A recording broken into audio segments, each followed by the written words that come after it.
Hello, this is Rachel Burns. I am a certified financial planner, certified divorce financial analyst, and I am super excited to be talking to a colleague of mine today, Carolyn Jacobs. So I'm going to work on.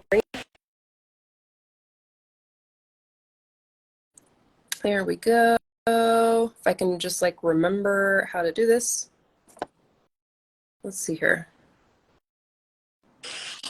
Yay! Hi. Good morning. Good How morning. are you? I like your braids. Well, thank you.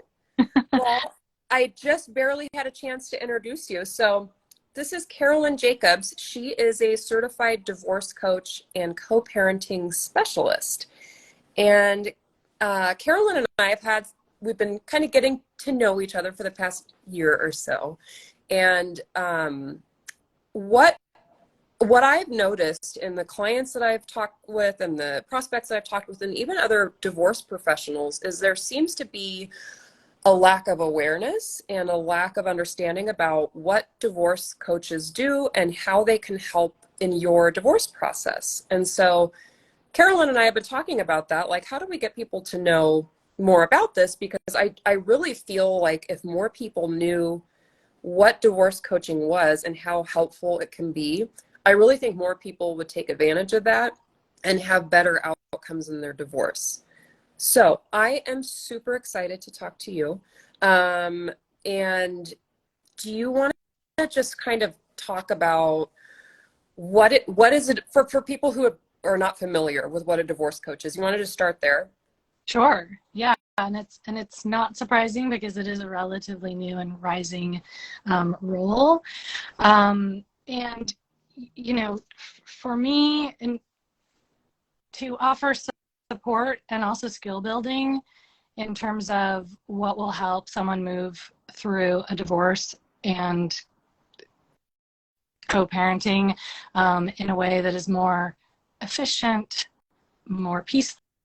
It's never going to be easy. Yeah. I often like to use the analogy about doulas in birth and how, if you have the experience of using a doula in birth, you know that like a person having a baby feels like, looks like something is terribly, terribly wrong, but they are doing what they need to do and they are getting where they need to go. And to have someone with them that understands that, yes, this is hard, this is bad, the way it feels is real and true, but I'm here to tell you that's not surprising, and like here's some support to be with you as you move through it. And so really a coach can help keep you organized, broaden your mind about possibilities, help you get clarity about what kind of resources you want and what kinds of outcomes you want, and help you sort of envision what life is beyond divorce and be with you while you get there. And that's really done just in the way that any kind of coach works, which is to sort of push you a little further, keep you on task, help with accountability, and just help you to, be as big and broad in your thinking and your movements as you can to be effective. Yeah. Yeah, I find that when I talk to someone who's like new to the divorce process and they're feeling so bewildered, but their questions aren't necessarily legal questions that are for an attorney, and they're not necessarily financial questions that are for me, but they're just kind of like, I don't know what to do. I just feel kind of frozen, or I don't know. I'm just like, just talk to a divorce coach. That's exactly where that member can be part of your divorce team, is like, I would say, they're not. Oh, go ahead. no, I was going to say that is where sort of the value comes, both as an experience but also financially. And so, what a session with a divorce coach would look like is you come in, you dump all of your concerns on the table, and really at the end of that session there may be a question or two that are for a lawyer or for a financial professional. But, you know, we've sorted through and sifted apart what's the concern, what kind of advisor do you need, if any, to answer that concern. And so you take your time with a coach to bring to a lawyer at the rate that a lawyer charges and what a lawyer really is skilled to do and wants to be doing. You bring them 2 or 3 efficient questions after an hour spent on the like bigger picture concerns. You know, we sift out what are the questions that require a lawyer. Yeah. And so, you know, lawyers, when they have a client who's using a coach, can appreciate that what comes to them is a more, you know, organized, credible client that knows what it is that they're there for. And, you know, that is what a lawyer's trained to do and what their time is valuable for. And sort of, you know, I think it can really help that relationship in that the lawyer knows that they're being used the way is best. They're only having to bill for what they understand is, you know, their best value. And then the client also has somewhere else to go to say, like, think this through with me. What do you think I need to know here to make this decision? And so, you know, a coach is not an advisor, but a coach is listening and curious and asking the dozens of questions that will lead you to, okay, that's what I need to know from a lawyer. And these are the other things I have to think about for myself, about what I want my life to look like, about, you know, how my values align with what my life will end up looking like, and talking through all those pieces that, like you're saying, you know, we, in a conversation we had the other day, we were talking about the idea of, you know, do I keep the house? And you can help someone run those numbers and like, and see how that works out as a practical matter. But there's a lot more questions about what feelings that brings up, and how does that affect the dynamics of the family, and how they feel as a parent, and all kinds of things that, you know, just are not necessarily what you're there to do. And, you know, a coach is just there to listen about that, explore that, sift through it with you, and in a way that's not sort of loaded with the concerns and expectations of family and friends about their work, concerns about you or your kids. Just more sort of like really stepping back and looking at what is there to consider here. Yeah, there's definitely much more to a divorce than the legal stuff and the financial stuff. I mean, my stuff is math. There's a lot of emotions tied to it, but it's math. That's for you. Yeah. But there's so much more to that. And I feel like people are like, okay, I'm getting divorced, therefore I'm going to call an attorney right away. Or sometimes they call me before they call an attorney, which is totally fine. But it's like they go to an attorney or someone like me who is charging. I don't charge as much as an attorney, but you call an attorney and like every second that you're spending talking to them, you're being charged, which I'm not saying it's not a good value, because an attorney is incredibly valuable in giving you, you know, advocating you from a legal aspect, but you don't need to necessarily start there when you're like getting your thoughts organized and figuring out like what is even going on, like what am I trying to achieve here. Right. If the attorney is your first call and you're sorting that out while you're while they're running the meter, so to speak, like that's going to be a really expensive mental exercise for you. And if you can get some of that mental organization done beforehand, and you go into a meeting with an attorney or with someone like me, and you have that kind of stuff sorted out, and you can kind of stick to the specifics, and you know, you have specific legal questions or specific financial questions, and it's just a better use of your time, of the professional's time. You're going to spend less money that way. It's just like, I just want people to know that you don't have to start with going to the attorney. I mean, and you can start with going to an attorney and you can still work with a coach, but like, don't have the attorney be the person that you go to with every single thing that you need someone there for, because they're the legal experts. They're not a therapist. They're not even necessarily a financial expert. They are a legal expert. So don't treat them like they're your you best bud or your therapist, because that's not necessarily their job. Yeah, and I would go further to say that if you sit with a coach before you meet with an attorney, simply for the point of getting clear on what do you want this, how do you want this divorce to look and feel for yourself, for your children? Like, what are your values around how to move through it? What are you looking for in terms of the spirit of how it will go? So that will inform how you choose an attorney.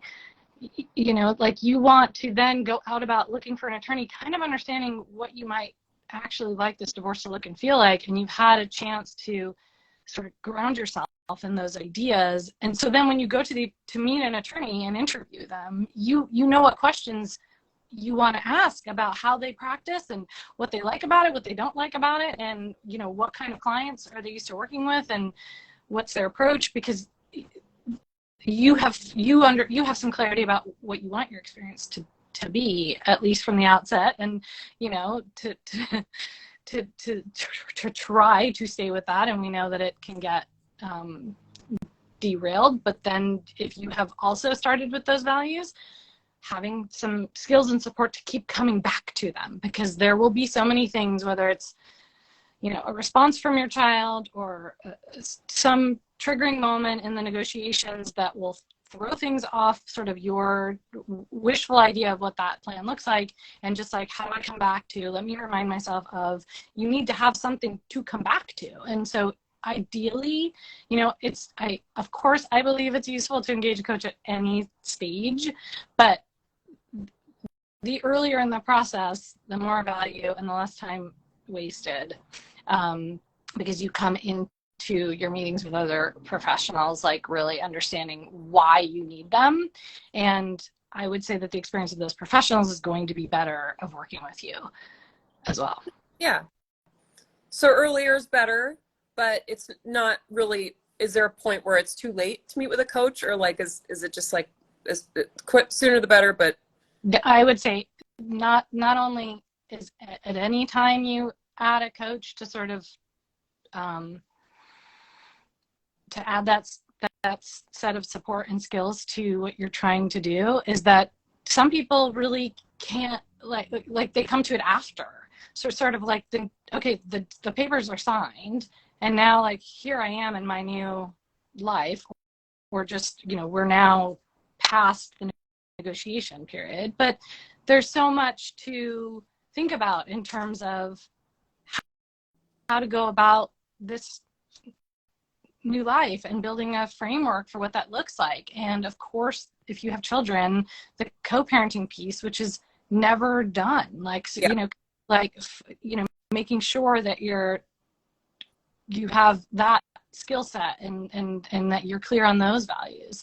And as if your life is really changing in terms of its structure, not just from how you're living, but going from either no work or less work to more work, all these kinds of things about what kind of resources are valuable as you move into a new sort of experience of life, and balancing those things as well as you can. So, the curiosity and support that is just the foundation of coaching is valuable at any stage. And, my specialization is divorce and co-parenting, but that same coaching foundation is valuable to people. We see it, we know about it in other areas that we're familiar with, whether that's career coaching or executive coaching, just ways to give people skills and help them organize themselves toward a goal. Yeah. And so it's the same thing, and it's useful at any stage for sure. Yeah. And I hadn't thought about that with the co-parenting piece, because the divorce process itself is finite. Maybe it doesn't feel finite to some people, but it will end. You're going to figure out the money stuff. You're going to sign the paperwork. That's going to be done. But the co-parenting aspect can go on for as long as it takes before your kids are adults. And I've known so many people where that continued to be such a struggle for years and years and years. And money is continually wasted on attorneys and going back to court and fighting support numbers and all this stuff. And I've known people where I feel like if they did some reflection and thought about what's actually important to me here? Is it sticking it to my ex? Is it doing what's right for the kids? Is it like, sometimes I feel like if they were a little more self-aware with that kind of stuff, that they would avoid a lot of heartache. But it makes sense that working with a divorce coach, particularly one that specializes in co-parenting, can continue to be really valuable until your kids are grown. That's a good point. And beyond grown, I would say as well. So yes, a little bit of awareness goes a long way in co-parenting, and bringing that awareness, coming up with some strategies for communication, and again, sort of like understanding who you want to be as a parent, and thinking about your child's experience. What story are they going to tell about their parents' divorce and their experience in two-household family? Just sort of getting to that, thinking in a way that keeps you grounded in that. And again, the ability to keep coming back to it, because that one you will falter on very frequently. And that is not a failure. That is like human. And the skill is to be able to kind of keep coming back to center, and delivering the message that will really affect your child's experience, and the sort of development of their interpersonal skills in terms of like, what you're modeling as a parent. And in terms of how this fits into the process of divorce also, lawyers they definitely address time sharing and expenses, but they're not really getting into the details of what would happen in a detailed parenting plan like you could develop with a coach. And that's one of those tools that, like, a divorce, you can build a detailed parenting plan with a divorce coach that they can then bring to their lawyer, to have that lawyer then kind of review and fold into their agreement. It's something that should definitely needs to be reviewed, and with the opportunity to adjust every year or 2 years, depending on where your kids are in their age. And I'm not talking about like the big questions that are settled by a lawyer about like who has legal or physical custody, or those kinds of big questions don't have to get looked at every year. But children keep growing and changing, and their needs, and honestly, what we're contending with as parents is constantly changing, right? Like, people sorting out their divorce 20 years ago were not trying to determine like who's allowed to track her phone, right? So like the issues are always changing as your kids get older and the world is shifting. And there's so many details, not just who pays how much, but how's it going to get paid, and how are we going to communicate about it? And it's just, putting those kinds of details into a divorce agreement that wouldn't normally be there without a more detailed parenting plan is really big value that working with a coach can have, and that will definitely contribute to more peaceful co-parenting, because just go to the videotape, like, let's just go and see what we said we would do. And if, and then depending on sort of the sensibility of your arrangement with the other person, whether you follow that to the T, or whether that's just a starting place for conversation and coming back to that. But, and to the point about adults, adult children are also contending with a two-household situation, and there are still holidays and grandchildren and milestones, and sort of like, not ignoring the parenting piece even when you're talking about people with adult children, because one of the terms that was suggested to me that I really like is to have a code of conduct with the other parent, even though you're past sort of parenting plans and custody agreements, but just so that like your child isn't put in the position to take that on and negotiate those things, or that every conversation doesn't feel like, every Christmas doesn't feel like reinventing the wheel. And so, yeah, lots and lots of value in a coach and co-parenting. Maybe my parents can hire you. So my parents have been divorced for, I don't know, 30 years. And every year, the holidays, there's drama about who's going where. And now that there are grandkids involved, now everyone really wants us there. Well, they want the kids there. And so there's so much drama every year. Like, we got to go to mom's, and then we got to go to dad's, and we got to, like, then this is going to piss off this person. And I'm like, you'd think that we would have figured this stuff out. But it's hard. It's so hard. And it's really like one of those things that is rooted in intense love that ends up looking like conflict. And like, to get to the root of it and have ways to talk about it and have sort of strategies for how you're going to do it. You know, I hear you saying like that sounds like probably a good idea. And I do believe that's forever. Like, being a parent is forever. Being someone's child is forever. Yeah, definitely. So one thing that I'm sensitive to as the financial person is I'm sensitive to people racking up costs during their divorce, because it can be an extraordinarily expensive process, and you typically need to pull in help from certain professionals, and that adds multiple layers of costs. And so I'm always sensitive to that. But I've also seen how investing in certain professionals can save you money in the long run, save you time, save you headache. Like, I am a giant proponent of, I'm not one of those people that's like, oh, don't go to an attorney. Like, you save money, don't go to an attorney. I'm like, no. If you need an attorney, you need an attorney. Not everyone needs an attorney, but don't let costs keep you from getting the help that you need. But I think when people are like, okay, I'm paying my attorney, I'm paying my CDFA, I'm paying this person, and now I'm going to have this coach, it's like another person that I'm going to be paying. And so if you can speak to like the financial savings that potentially can happen if you are willing to invest in a divorce coach, like the savings that you see in the long run with that. Yeah, I mean, you know, as we sort of touched on at the beginning, if your lawyer, let's just for argument's sake, say is $500 an hour, but you can look at what you're doing with them and just ask yourself if everything you're paying for in that hour needs a lawyer.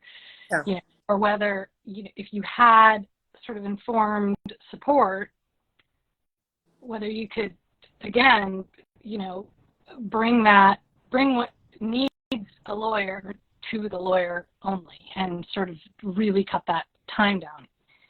It makes what you're spending with the lawyer go much, much further when you're working with a coach.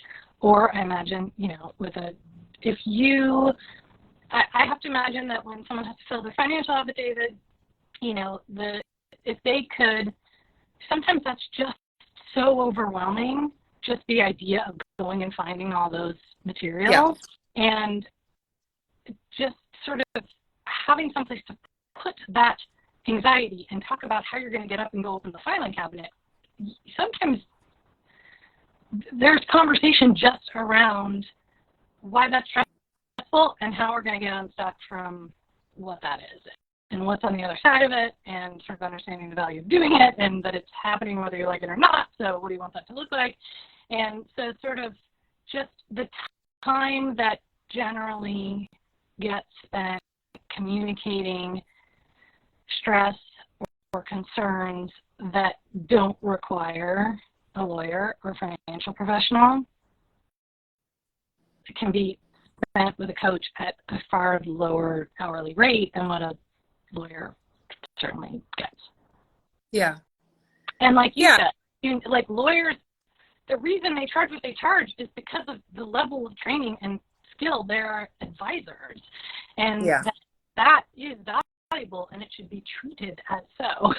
And so when it comes to them not saying, you know, dumping a lot of stuff about how hard last week was because of all you want them to understand how complicated and difficult perhaps, you know, your former spouse was, but how much time are you doing to give them that context, or can you hone that message? Another coach said that, she thinks of herself as triage for the lawyer. You don't, again, to the doula thing, it's like, you wouldn't call the OBGYN every time you felt a feeling or had a question. I mean, you'd like to, but that really doesn't work out for everyone so well. And to have someone else to sort of explore those concerns with and figure out when you need to call the lawyer and when you don't is really has financial value and emotional value, to know that that's like an accessible place. Yeah. And even aside from the legal stuff, when I meet with clients and I'm helping them through the financial aspect of the process, I have, a list of pieces of information or documents or whatever that I need to be, in order to help them. And there's a lot of, just gathering the stuff for the financial disclosures is like an incredibly stressful event for, I would say, most people. And when I meet with them and we're working on the financial stuff, it's clear that there is emotional baggage tied to the money. And I would say, much more sensitive to that than the average financial person. But at the same time, I'm not a coach. I'm not a therapist. I am focused kind of on the money stuff. I am a little more like comfortable and aware of the emotional piece to it. But sometimes when I'm working with someone, they're kind of in so much disarray that I think that their time with me would be so much more effective if they had some of that stuff worked out, and they didn't just feel so paralyzed when it comes to the money stuff. Because I understand that, me asking what seems like a simple question about money is triggering memories about some conflict with their ex, and like, money can be used to kind of control people in relationships, and some people are intentionally left out of money decisions, and there's so much drama around it, which is so understandable. But it's like, if that is holding you back from making progress in your divorce, a divorce coach is the perfect person to work that kind of stuff out through. And then your time with your financial person is going to be so much smoother. I mean, I don't charge as much as an attorney, but sometimes I work hourly too, and I want them to make the best use of their time, and I don't want them to pay my hourly rate to talk about, what an a-hole their ex is. I mean, I'm always happy to do that anyways, but like, I'm like, let's focus on let's be as productive as possible. But I feel like working with a divorce coach just makes the whole process more productive. Well, what I want to say about that is that not only the valuable piece of just that they're coming to you more prepared so you can do your work more efficiently and focus on your skill set. I am certain that people will make better decisions if they've thought about what's motivating the decision.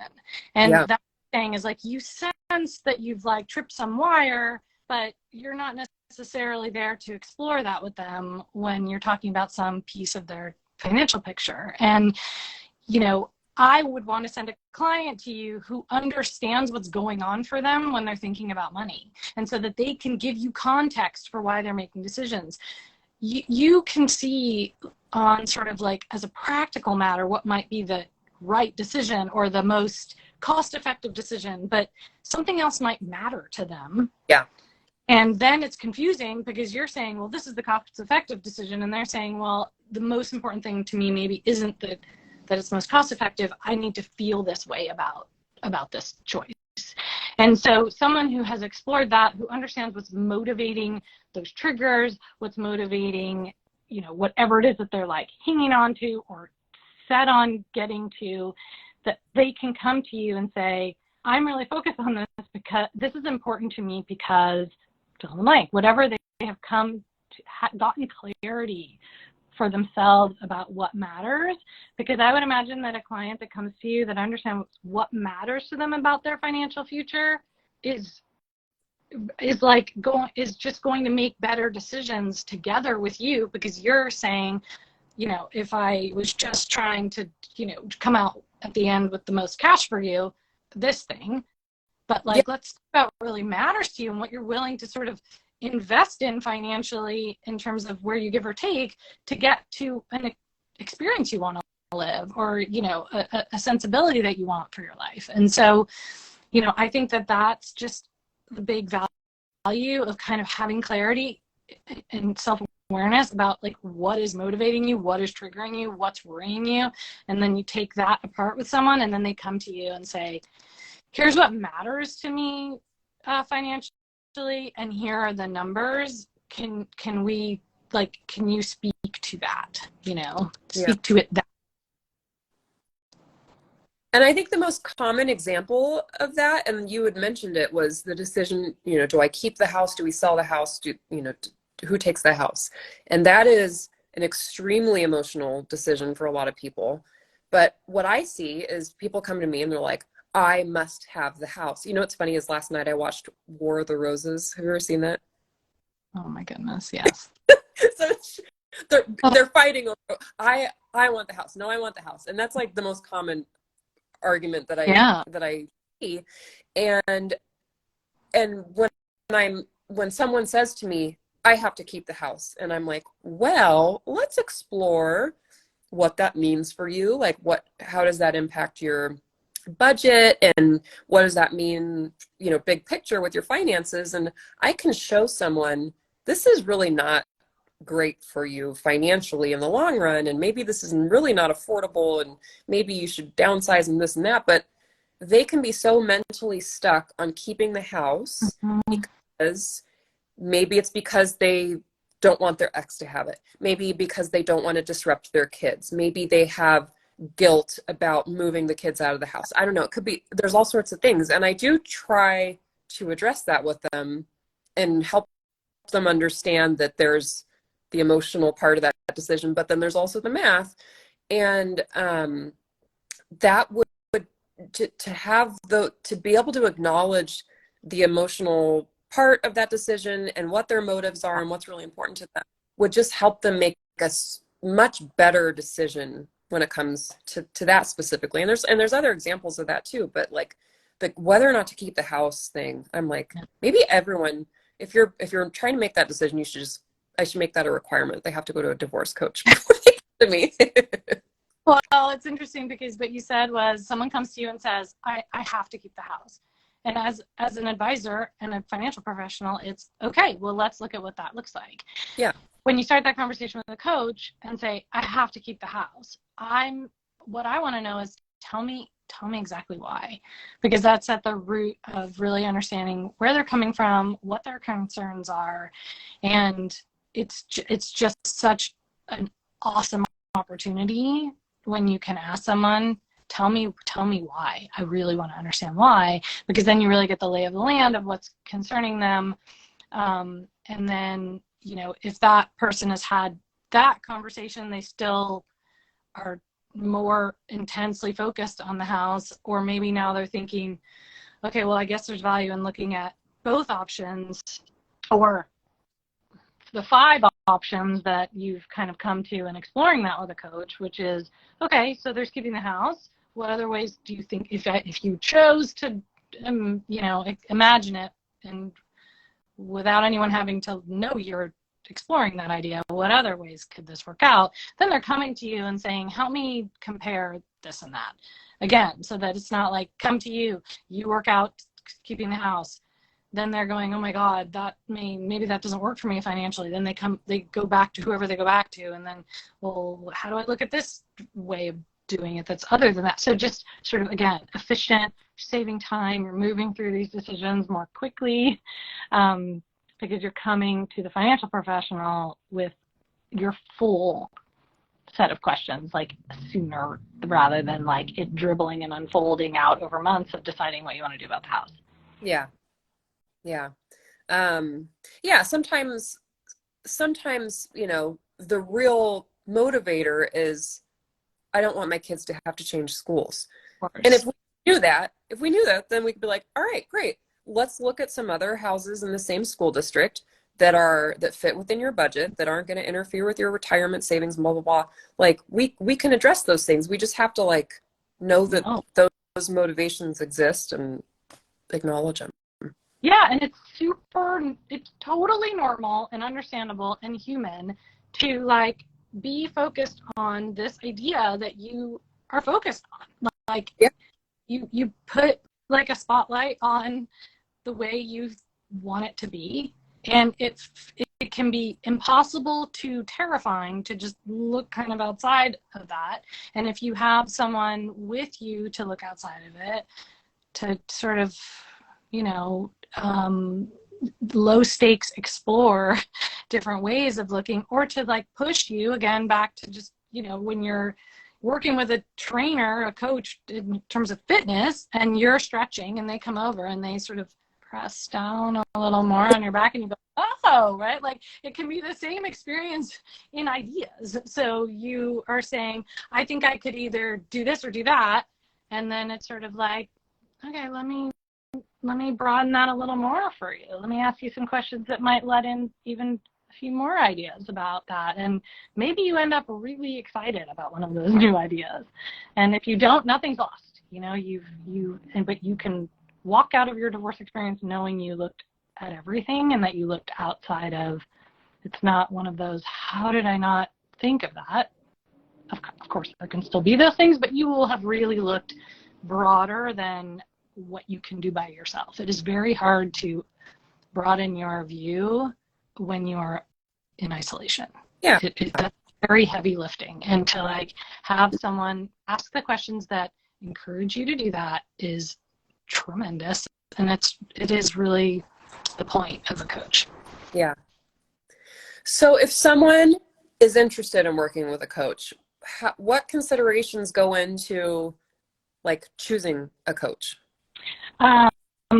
So the truth is that anyone can call themselves a divorce coach, and a lot of well-meaning people who have had different kinds of experience or gone through a difficult divorce, you know, offer people that kind of help. But I'm a certified divorce coach. There are programs to become certified, and there's tremendous value in understanding sort of the guidelines that are fundamental to coaching, you know, which is coaching in general, as we said, has been around a lot longer, and we see how it's established in career coaching, executive coaching, and other kinds of. But there is also specific divorce coach training, and I believe 100% that is really, really important to find a coach that's certified, because they're trained in the specialty of divorce. They're trained in the practices of coaching, and they understand some important things about, you know, not wandering into the unauthorized practice of law, and how they are not a therapist, and all of these things that really matter in terms of a person's experience. And then, because it really is a very personal partnership, if you get on with a coach and they like have all the credentials and on paper look like someone that like you know should add value, but you're not feeling safe and like you connect with them easily, this is really naked stuff. Divorce gets into really difficult, vulnerable areas, and you have to feel that fit. And someone could be highly recommended or have all the credentials, like I said, but like if you get on with them and this is not a person that you want to divulge, you know, moments that are difficult or even shameful, then that's, you know, you should look for someone where you are entitled to feel very comfortable and to keep looking. And of course, I would say to meet more than one coach if you're considering a coach. Meet 2 or 3 coaches. You can get recommendations from people you know, and then there are also, if you search for certified divorce coaches online, there are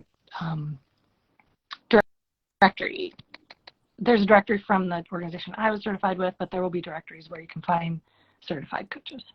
That's really helpful. I have noticed an explosion of people calling themselves coaches, and there's all sorts of different coaches. It's not just divorce, but there's a lot of people on Instagram that are, I'm a money coach, or I'm a this coach, I'm a that coach. And you should be aware that I think anyone can just call themselves a coach. Yeah. That doesn't mean that you have demonstrated that you're qualified or whatever. It doesn't mean that if someone is not certified that they're not qualified, but you need to be really careful with that kind of stuff. And it drives me crazy when people are money coaches and they're giving advice on things that I'm like, you are not qualified to be giving that advice, and you can do someone some major harm by not staying in your lane. Same goes for divorce coaches. So just be really aware of that. Look into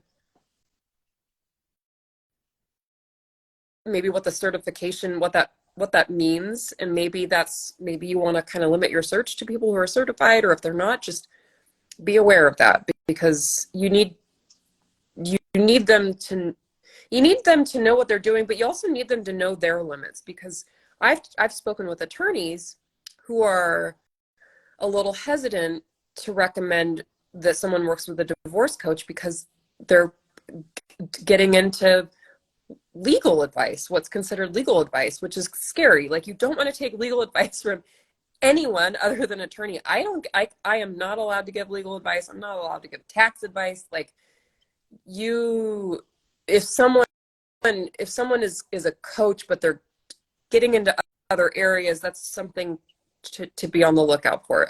A good divorce coach is not going to tell you what your legal strategy should be. So clear to say, if a divorce coach is telling you what to do, they're doing the wrong thing. They're not there to tell you what to do. They're not advisors. They're there to support, help you build your skills, to navigate the process. But if they're telling you what to do legally, financially, or as a co-parent anyway, if they're instructing you what to do, then that's not the role. Yeah. And similar to a therapist. In the ethos of coaching, which is to support and encourage someone's exploration. The answers come, you are the expert as the client. The answers come from you about what you want, where you want things to go, and this is a person to help you find your way. Yeah. And similar to a therapist doesn't really tell you what to do. They tell you, right, how they kind of help you guide yourself through it. I don't know the best way to explain that, but they're not saying, oh, well, tell your mom this and then this with your kids, like that. Right. It's the skills to have the tools. Yep. Skills and tools. They offer you, skills, tools, and strategies to approach those conversations differently, and to reflect on what went well and what didn't, and to recover from what didn't, and sort of pick yourself up and go on to do more of what did work. Yeah. And they're just helping you be aware of what's coming up for you and giving you some tools.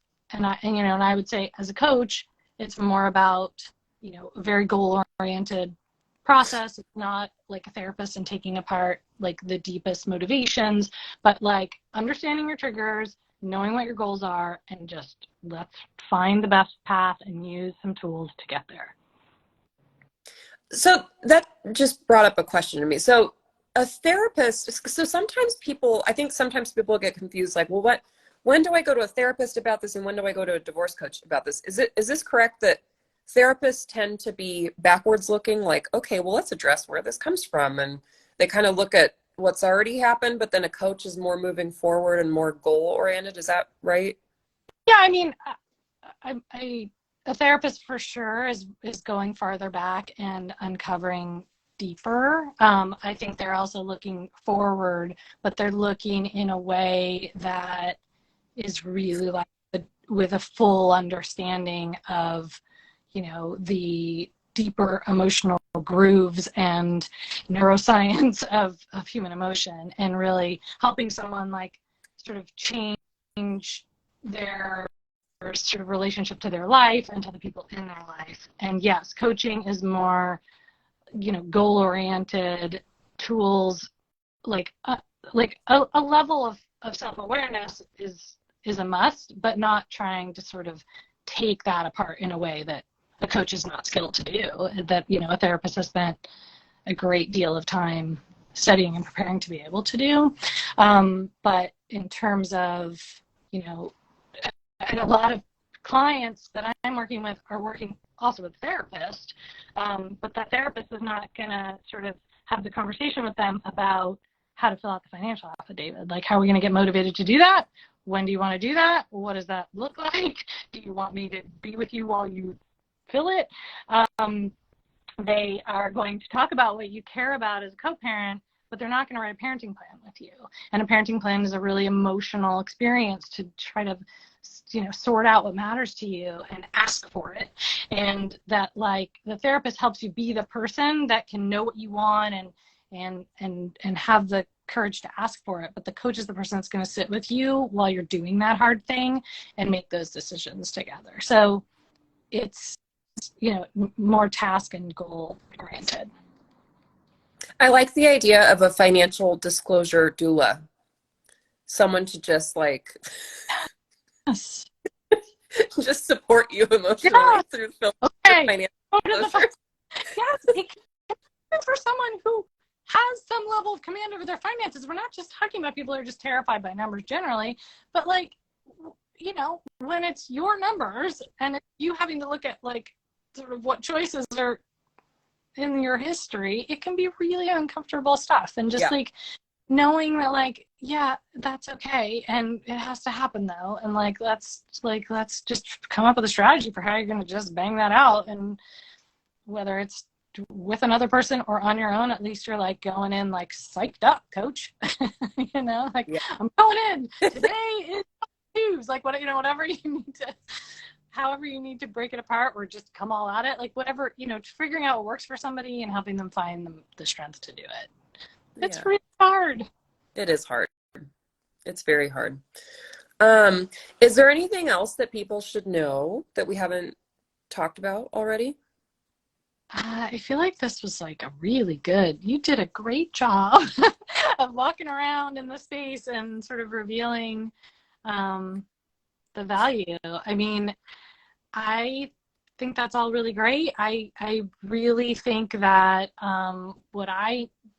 part of what drives the work that I do is that I know that a child's experience of divorce, when their parents are moving through it with self-awareness and the support that they need, it just really can affect in the best way what that child's experience is. And, we know that, a parent's concern is always going to be how it's affecting their child, and it will affect the child, but it doesn't necessarily have to be devastating or even bad. It can be an opportunity to see your parent flourish and take control and transform into a thing that's modeling great things to a kid. And to sort of there's so much value in getting the support that you need in order for how that sort of trickles down to your kid.